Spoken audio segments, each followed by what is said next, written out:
Emma Woodhouse, handsome, clever, and rich, seemed to unite some of the best blessings of existence. Miss Taylor married. Emma recalled her past kindness of 16 years, how she had taught and played with her from 5 years old. The wedding over and the bride people gone, her father and herself were left together. Impossible for him not to say exactly as he had said at dinner, such as, "Poor Miss Taylor, I wish she were here again. What a pity it is that Mr. Weston ever thought of her."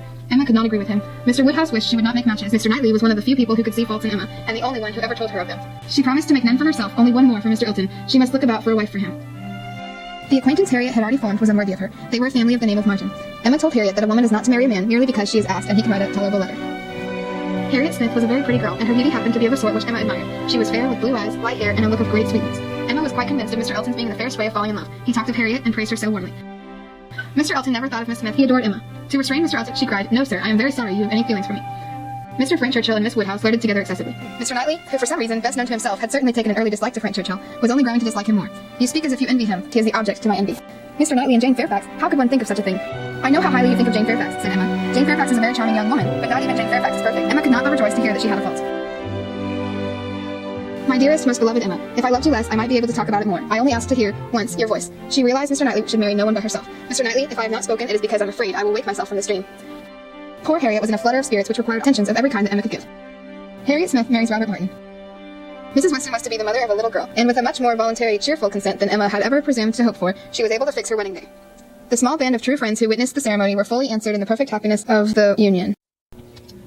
Emma by Jane Austen was written in 1816. History lesson. Emma takes place during the same time it was written, the early 1800s. This is the last book Jane Austen published before her death in 1817. In the book, marriage was decided by social status, reputations, and money. Many of the characters in Emma are based on people in Jane Austen's life. Mr. Weston and his deceased wife, Miss Churchill, resemble Austen's own parents who married from different social classes. Her brother George was raised by a different family, much like Frank Churchill. Emma possesses similar qualities to Jane Austen herself. They are both independent from men for most of their lives. They live out their adulthood under their parents' roof. Social issues and questions tackled throughout the book. Are marriages built on social class and wealth the only way a person can have a healthy marriage? Can women be independent from men?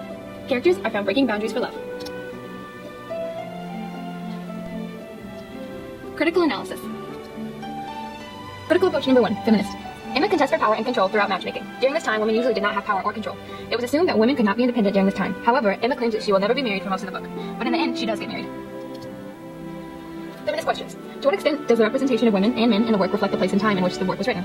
This book was written in the early 1800s, where women did not have much power. How are relationships between men and women presented in the work? All men and women have to get married. Women cannot be independent, and men are expected to take care of them. Does the author present the work from within a predominantly male or female sensibility? The work is predominantly female because Emma is telling the story. Critical approach number 2, historical. Emma's basis for matchmaking, social class, reflects the ideas and attitudes of the time in which the book was written. Although Emma was a woman, she still did have some power because of her social status. She was rich, and therefore her opinion mattered. Historical questions. When was the work written? The early 1800s. What kinds of power relations does the work describe, reflect, or embody? Men are always powerful in relationships.